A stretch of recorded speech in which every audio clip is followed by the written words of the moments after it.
Let's continue where we left. हमारा last question यहाँ तक था, मतलब ये था। तो नेक्स्ट क्वेश्चन, एस्परजिलोसिस ये एक फंगल इन्फेक्शन है जो कि अकर होता है कैसे पेशेंट्स में जिनका इम्यून सिस्टम बहुत वीक होता है। ऑप्शन के अंदर एड्स पेशेंट गिवन था और इस तरीके से ऑप्शन से cancer patient, hepatitis patient, small pox patient. तो एड्स पेशेंट का इम्यून सिस्टम क्योंकि वीक होता है तो ये फंगल इन्फेक्शन एस्परजिलोसिस इसका नाम है, ये बुक के अंदर आपकी मेंशन है, ठीक है। तो ये फंगल इन्फेक्शन होता है किसके अंदर, एड्स पेशेंट के अंदर। और ये सारी कंडीशंस होती हैं एस्परजिलोसिस की। एस्परजिलोसिस वैसे बहुत वीक फंजाई होता है, इससे कोई भी इन्फेक्शन नहीं हो सकता एक हेल्दी इंसान के अंदर जिसका इम्यून सिस्टम एकदम एक्टिव होता है, ठीक है। तो उसकी बॉडी फाइट कर लेगी अगर एस्परजिलोसिस के स्पोर्स उसकी बॉडी में गए तो। लेकिन अगर ऐसा इंसान जिसका इम्यून सिस्टम बहुत वीक है किसी भी चीज़ की वजह से, फॉर एग्जांपल अगर किसी को एज़मा है या फिर किसी को कोई भी लंग डिसऑर्डर है जैसे क्रोनिक ऑब्स्ट्रक्टिव लंग डिसीज़, ये एक बीमारी का नाम है। अगर किसी को ट्रांसप्लांट हो रखा है, ऑर्गन ट्रांसप्लांट हो रखा है, या फिर किसी फॉर एग्जांपल कोई कीमोथेरेपी पे है फॉर मैलिगेंट ट्यूमर, या फिर उसको एड्स है, तो इन कंडीशंस के अंदर एस्परजिलोसिस देखा जा सकता है। इसके अंदर क्या होता है, लंग्स जो है वो हाइपर एक्टिव हो जाते हैं और स्किन के ऊपर भी इसका रिएक्शन होता है। स्किन के ऊपर इस तरीके से सिस्ट, छोटे छोटे फ्लूइड फिल्ड कैविटीज़ आना शुरू हो जाती हैं और it's like a bad disease अगर किसी का इम्यून सिस्टम वीक है। तो खैर एस्परजिलोसिस को आपको इतना डिटेल में नहीं देखना, बस आपको ये पता होना चाहिए कि एक फंगल इन्फेक्शन है और एड्स पेशेंट के अंदर देखा जा सकता है। नेक्स्ट हमारे पास सेसाइल जू फ्लैजिलेट्स।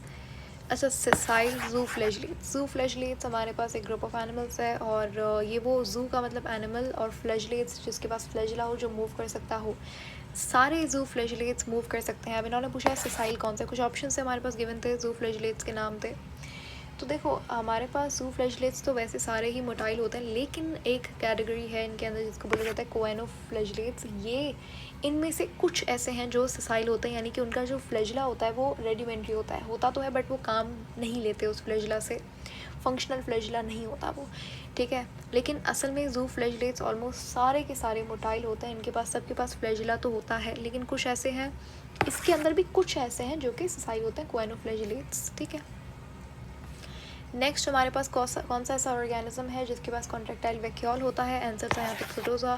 प्रोटोजोआ हमारे पास अमीबा भी हो सकता है और रेडियोलैरियम्स करके भी एक ऑर्गेनिजम्स हैं जो कि सार्कोडिना फैमिली से ही बिलोंग करते हैं, वो भी हो सकते हैं। तो जितने भी हमारे पास प्रोटोजोन्स हैं उनके पास कॉन्ट्रैक्टाइल वैक्यूल होता है because most of the protozoans are marine या फिर फ्रेश वाटर में रहते हैं कुछ, तो इसीलिए उनके पास ऑस्मो रेगुलेशन करने के लिए कॉन्ट्रैक्टाइल वैक्यूल रहता है। देन हमसे पूछा है क्लोरोफाइटा। क्लोरो का मतलब है बेसिकली क्लोरोफिल, फाइटा प्लांट से निकला है, लेकिन बेसिकली एल्गा का एक ग्रुप होता है, इसको क्लोरोफाइटा बोला जाता है। It's considered to be the most closest group that resembles with plants. इनके जैसे कि प्लांट्स के पास और क्लोरोफाइटा दोनों के पास हमारे क्लोरोफिल ए भी होता है, दोनों अपना फूड स्टार्च की फॉर्म में स्टोर करते हैं और दोनों के पास सेल वॉल जो है वो क्लोरोफिल की बनी हुई होती है। तो ये बहुत सारी इनके अंदर सिमिलैरिटीज़ होती हैं, लेकिन एक आपको बेसिकली ऑप्शंस के अंदर एक डिससिमिलैरिटी आपको चूज़ करनी थी जो कि थी सबसे बड़ी, यही डिससिमिलैरिटी होती है एल्गा और प्लांट के अंदर के प्लांट के पास मल्टी सेल्यूलर सेक्स ऑर्गन्स होते हैं लेकिन एल्गा के पास नहीं होते, ठीक है। नेक्स्ट सवाल पे चलते हैं। कह रहा है कि फंजाई के जो एसेक्सुअल स्पोर्स होते हैं उन्हें क्या कहा जाता है। देखो फंजाई हमारे पास सेक्सुअल स्पोर्स भी बनाता है और एसेक्सुअल भी बनाता है। एसेक्सुअल ऑप्शंस में हमारे पास कुछ इस तरीके से गिवन थे कि बेसिडियोस्पोर्स था, एस्कोस्पोर्स था और तीसरा था ज़ाइगोस्पोर्स और ये कॉनिडियोस्पोर्स था। तो इनमें से कॉनिडियोस्पोर जो है वो एसेक्सुअल स्पोर होता है, बाकी जो तीन मैंने आपको नाम बताए वो सारे के सारे सेक्सुअल स्पोर्स होते हैं। मोस्ट सक्सेसफुल लैंड प्लांट्स, सबसे ज़्यादा एडवांस्ड लैंड प्लांट्स कौन से होते हैं? एंजियोस्पर्म्स होते हैं। हमारे पास पहले कौन से आए थे? ब्रायोफाइट्स आए थे, जिनके पास वेस्कुलर बंडल्स नहीं थे। उसके बाद आए ट्रैक्योफाइट्स, ट्रैक्योफाइट्स के पास वेस्कुलर बंडल्स थे, यानी कि जाइलम फ्लोएम। इनको हम दो हिस्सों में, दो कैटेगरीज के अंदर डिवाइड करते हैं। एक होता है स्पर्मेटोफाइट्स, जिनके पास सीड होता है। एक होता है नॉन स्पर्मेटोफाइट्स, जिनके पास सीड नहीं होता। नॉन स्पर्मेटोफाइट्स के अंदर 4 ग्रुप्स आते हैं और स्पर्मेटोफाइट्स के अंदर 2 आते हैं। एक को कहते हैं एंजियोस्पर्म। पहले आए थे जिम्नोस्पर्म, ठीक है, जिम्नोस्पर्म, और फिर आए थे एंजियोस्पर्म। एंजियोस्पर्म सबसे बाद में आए, लेकिन सबसे एडवांस होते हैं। सबसे सक्सेसफुल लैंड प्लांट्स एंजियोस्पर्म्स हैं। दोनों में फ़र्क क्या है? इन दोनों में सीड होता है, इनमें ये नॉन स्पर्मेटोफाइट सीड नहीं होता। एंजियोस्पर्म के पास फ्लावर्स नहीं होते, सॉरी, जिम्नोस्पर्म के पास फ्लावर नहीं होते, एंजियोस्पर्म के पास फ्लावर होते हैं। इनको फ्लावरिंग प्लांट्स भी बोला जाता है। नेक्स्ट क्वेश्चन है प्रोटोनेफ्रीडिया, कौन से फाइलम में देखा जाता है प्रोटोनेफ्रीडिया? एक्सक्रीशन के लिए इस्तेमाल होता है। फाइलम कौन सा फाइलम होता है? प्लेटीहेलमिन्थस, ठीक है। प्लेटीहेलमिन्थस के अंदर प्रोटोनेफ्रीडिया ट्यूब्स होती हैं जिनसे वो एक्सक्रीशन करते हैं। नेक्स्ट हमारे पास ये 2 क्वेश्चंस ले लेते हैं। Solubility of fatty acids in organic substance and their melting point increase with dash.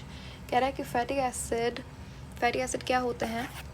आपने बायोमोलिक्यूल के अंदर लिपिड वाला चैप्टर पढ़ा है, उसके अंदर आपने पढ़ा होगा कि लिपिड कैसे बनता है। फैटी एसिड प्लस ग्लिसरॉल नाम की एक अल्कोहल होती है, 3 कार्बन अल्कोहल है। तो उसके मिलने से एक कंपाउंड बनता है ग्लिसराइड करके, ठीक है। ये ग्लिसराइड को आप जब किसी ऑर्गेनिक कार्बोक्सिलिक एसिड के साथ मिलाते हो तो वो आपके पास क्या होता है? वो आपके पास लिपिड होता है, ठीक है। यानी कि फैटी एसिड क्या है? कोई भी एल्काइल चेन के साथ जब कार्बोक्सिलिक ग्रुप होता है उसको आप फैटी एसिड बोलते हो, ठीक है। अभी कह रहा है कि सॉल्युबिलिटी ऑफ ये जो फैटी एसिड है, इसकी जो सॉल्युबिलिटी है दूसरे ऑर्गेनिक सब्सटेंस के अंदर वो बढ़ती है, और इसका मेल्टिंग पॉइंट बढ़ता है कब? जब कार्बन कम होता है या कार्बन ज़्यादा होता है, क्या होता है? इसका सही जवाब है increase in the number of carbon, ठीक है। Increase in the number of carbon in carbon chain. Carbon, जितने कार्बन आप बढ़ाओगे उतना ज़्यादा, जाहिर सी बात है, 2 कार्बन है उसका मेल्टिंग पॉइंट कम होगा, 3 कार्बन उसका मेल्टिंग पॉइंट और ज़्यादा। इस तरीके से मेल्टिंग पॉइंट बढ़ता जाएगा अगर आप कार्बन से अटैच करते जाओगे। नेक्स्ट सवाल के अंदर कह रहा है chlorophyll resemble dash. Chlorophyll resemble यानी कि मिलता जुलता है हीमोग्लोबिन के हीम ग्रुप से। ये क्वेश्चन आ चुका है पास्ट पेपर्स के अंदर ही कि क्लोरोफिल बड़ा सिमिलर है टू डैश। ऑप्शंस थे haem group of haemoglobin, globin group of haemoglobin, haemoglobin, only haemoglobin given था, और नन ऑफ दीज, ठीक है। सही जवाब था हीम ग्रुप। हीमोग्लोबिन के हीम ग्रुप से क्लोरोफिल बड़ा रिजेंबल करता है, लेकिन फ़र्क क्या है? फ़र्क ये है कि क्लोरोफिल हैज़ डैश, ये सवाल है। क्लोरोफिल के पास मैग्नीशियम आयन है, जबकि हीमोग्लोबिन के पास आयरन आयन होता है बीच में, और फिर इस तरीके से ग्लोबिन चेन लगी हुई होती है। 4 ग्लोबिन चेन्स होती हैं, 2 अल्फ़ा होती है, 2 बीटा होती है, ठीक है। क्लोरोफिल का तो बड़ा ही अपना स्ट्रक्चर है। इस तरीके से टेट्रा पायरोल रिंग्स होती है, यहाँ पे आखिर में इस तरीके से फाइटोल रिंग होती है। ये स्ट्रक्चर होता है क्लोरोफिल का।